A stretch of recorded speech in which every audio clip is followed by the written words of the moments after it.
Hey, it's Raymond again from Casa Rico Retreats in Spain. Welcome by this new video about how Casa Rico Retreats came to being. At this moment I am in the main house, the big family house, the center of our place. With a beautiful big chimney that burns in winter. And this house, this place was the first thing I saw in 2019. And the only thing that was here as well. Before the youth was here, before the animals were here, before the guest house was here, before everything that I have created around it was here, it was this house. And it was this house that resonated so deeply with me. And before I arrived by the doors of this house and was allowed to enter from the previous owner, something else needed to happen. I've mentioned already in previous videos that there was a dog, and this dog was very important. And the dog name was Rico, hence Casa Rico Retreats. I have named it after the dog. We both, my wife and I, have named it after the name of the dog. Because the dog, Rico, was such an important part of arriving here that all the names we were creating in the beginning were just not resonating until it was Rico, because he had brought us here. And Rico in Spanish is like rich. Basically rich is the best word. And I've met Rico in January of 2019. I was traveling alone in the South Coast, and I was at that moment by Motril, a coast place.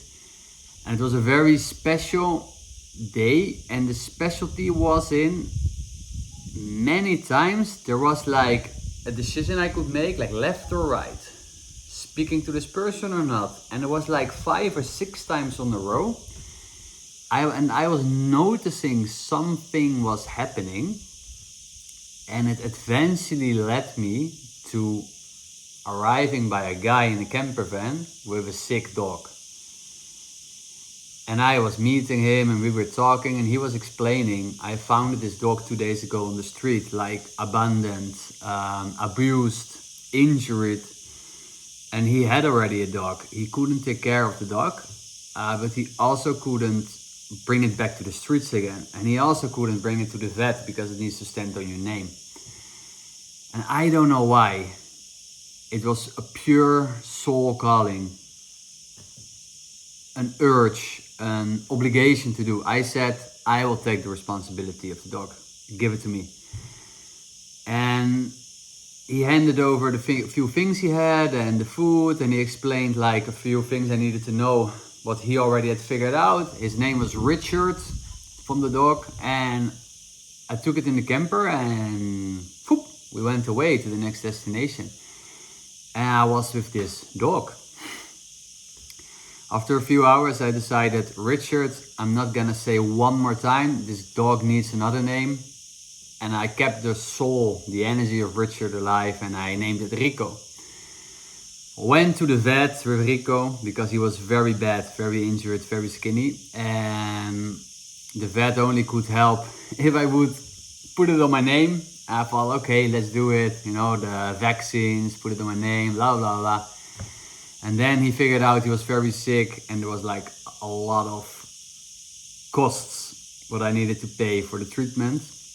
And it was all the money I had, literally. So again, I was on this choice of, do I abandon this dog or do I stick to what I feel in my heart I need to do? And I chose to do that. So I stick through, I paid like whatever, 600 euros. And I was left behind with a few euros. But I did the right thing. And we were in this treatment, and I had suddenly a dog. So from traveling with my wife in this period alone, I was suddenly traveling with Rico, with a dog. My wife was in the Netherlands. I called her up. I said, hey, I've made this decision. We have a dog. She was not happy with it, but it didn't matter at the time. I felt this is right to me, and it was right to me. Like every day our bond became stronger.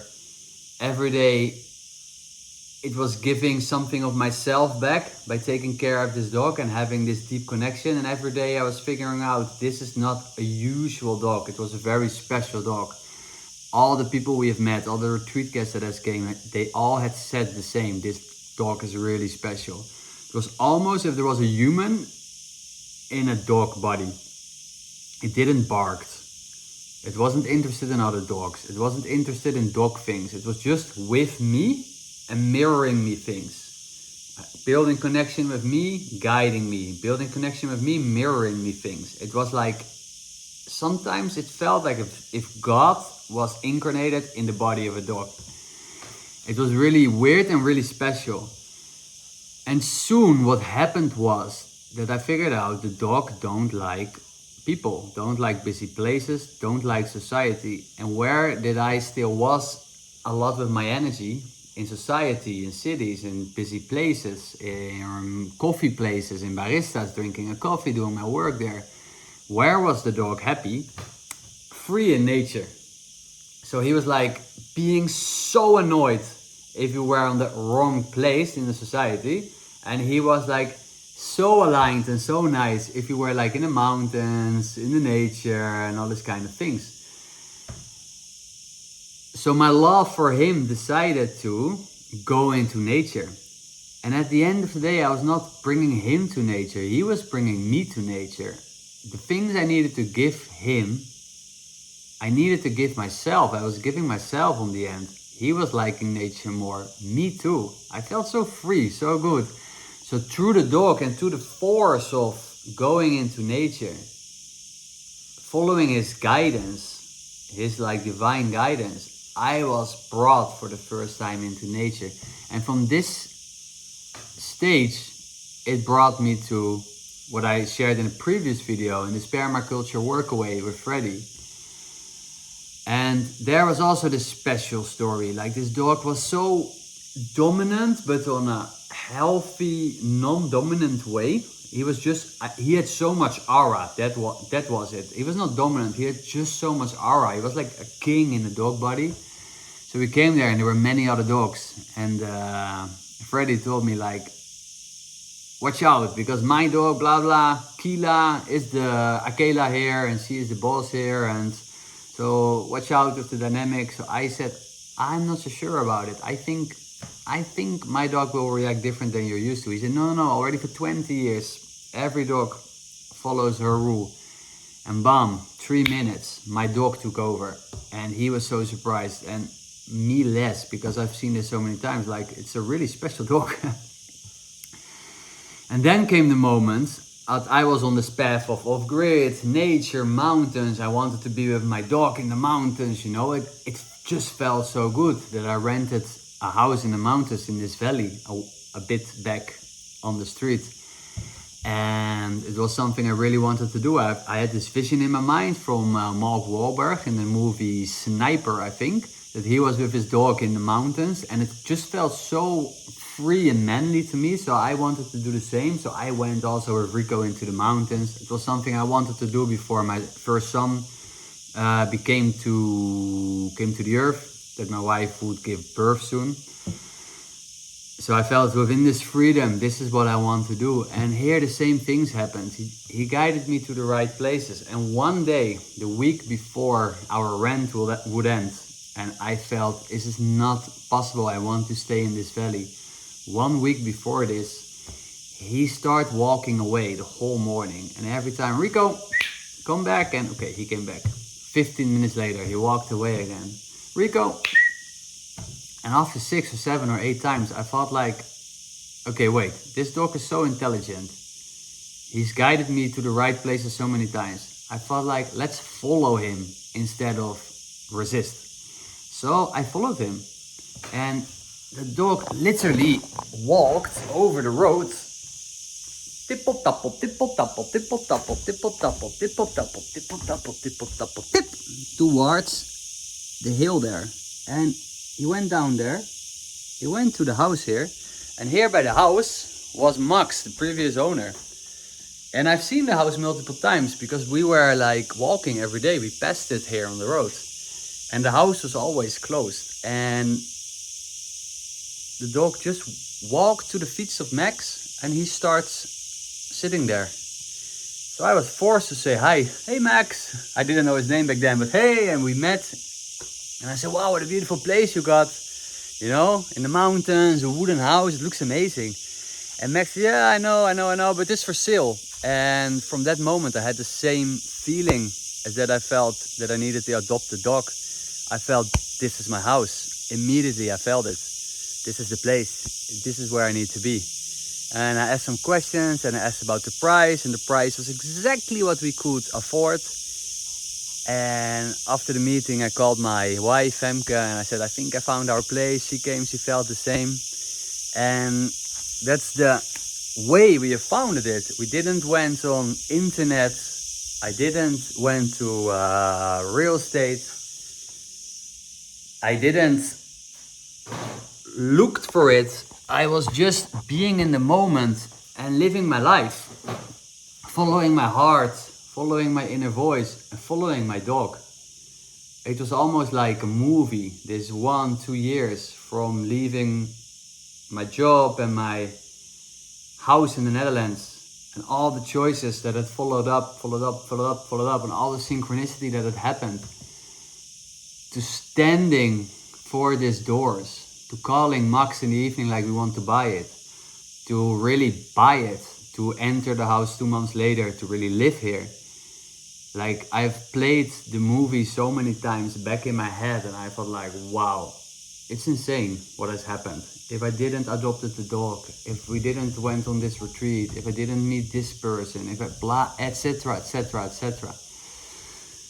It was just crazy, almost like Frodo in the ring in Lord of the Rings, that with so many decisions somewhere between leaving the Shire and throwing the ring in the volcano, like so many decisions, like one other decision and the route went different and it would had gone different. It was for me the same. But a big influence was saying yes to the dog, saying yes to the responsibility I felt, and using the dog as a teacher, using Rico as a teacher and not as something that I needed to change, but listening to what he wanted to show me, and it has changed me. And on the end of the day, it brought us here. And he helped in the retreats. He put his paw on clients. If people started to cry in breathwork, he started to cry with them like a wolf. It was crazy and amazing. But he was so sick. After we entered the place, in a few months, he died. And also with communicating with his spirit and the divine and with channeling, I received many times the message like he just was on this earth to guide me into my purpose, you know? And we have thought about names for the center many times. We have thought about many names and nothing was resonating until we were laying there in the garden one evening and I said, what about Casa Rico Retreats for the dog? And Femke said, yeah, I think that is it. Okay, let's sleep on a night on this name, and the next day we still felt it, and since that moment, Instagram, website, the people, it's Casa Rico, this place. And this where I'm sitting is the heart of Casa Rico. And this, besides the chimney, was the place where Rico was laying warm in the winter before he passed away. So yeah, that's the story of today, how Casa Rico Retreats came to being and the importance of Rico. Hope you liked it and see you in the next video. Bye bye.